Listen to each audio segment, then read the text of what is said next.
lahat mga ka-Gianatics. Andito na naman po tayo sa ating show kung saan tambak ang mga edukasyon na inyong matututunan dito.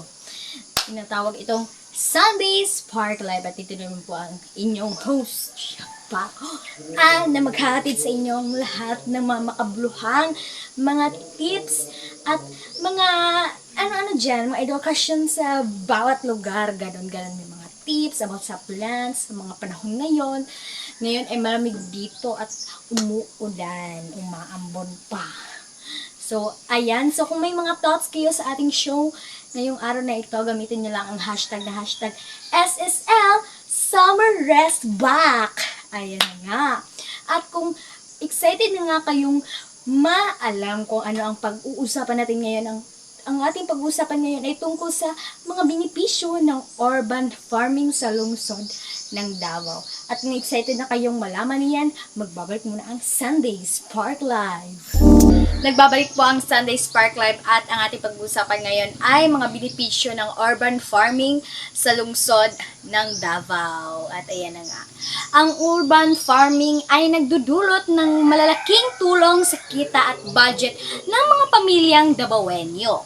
Maaaring ibenta ng mga mamamayan ang labis na ani ng prutas at gulay sa mga lokal na pamilihan o direktang sa mga kapitbahay na nagdaragdag ng karagdagang kita.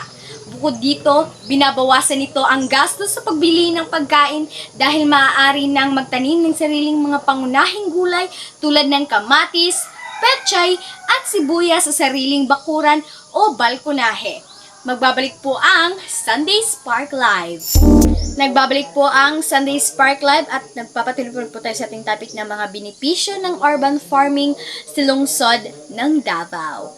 Sa isang laking lungsod tulad ng Davao, nakakatulong ang urban farming na bawasan ang epekto ng heat island effect o pag-init ng mga lugar na puno ng mga gusali at simentado. Ang mga halaman ay nagpapalamig ng kapaligiran at nag-aalis ng mga nakakapinsalang gas mula sa hangin.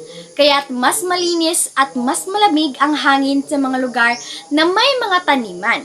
Nagbibigay din ito ng tahanan para sa mga maliit na hayop tulad ng bubuyog at ibon na mahalaga para sa pulinasyon. Magbabalik po ang Sunday Spark Live. Nagbabalik po ang Sunday Spark Live at nagpapatuloy pa rin po tayo sa ating topic na mga benepisyo ng urban farming sa lungsod ng Davao. Ang mga proyekto ng urban farming ay nagdudulot ng sama-samang pagtutulungan sa mga kapitbahayan sa Davao. Lumilikha ito ng mga pagkakataon para sa mga mamamayan na magtulungan sa pagtatanim at pag-aalaga ng mga taniman na nagpapalakas ng ugnayan at pagkakaisa sa komunidad. Bukod dito, itinuturo nito sa mga kabataan ang kahalagahan ng pag-aalaga sa kalikasan at kung paano makakakuha ng sariwang pagkain mula sa sariling mga kamay. Magbabalik po ang Sunday Spark Live. Nagbabalik po ang Sunday Spark Live at nagpapatuloy pa rin po tayo sa ating topic na mga benepisyo ng urban farming sa lungsod ng Davao. Isa sa pinakamahalagang benepisyo ay ang pagpapalakas ng seguridad sa pagkain sa lungsod ng Davao. Sa panahon ng mga krisis tulad ng pandemya o pagbabago ng presyo ng bilihin, ang mga may sariling taniman ay may tiyak na pinagkukunan ng sariwa at masustansyang pagkain. Binabawasan din ito ang pag-asa sa mga produktong dala mula sa ibang lugar, kaya mas napapanatiling stable ang supply ng mga pangunahing pagkain sa lungsod. Maraming salamat po sa inyong pagtutok sa ating channel ngayon. Sana ay may natutunan at may mga bago kayong natuklasan na mga bagay dito sa ating show na ito na Sunday Spark Live. At nakikita po namin ang inyong mga thoughts gamit lang ang hashtag na SSL Summer Rest Back. At kaya,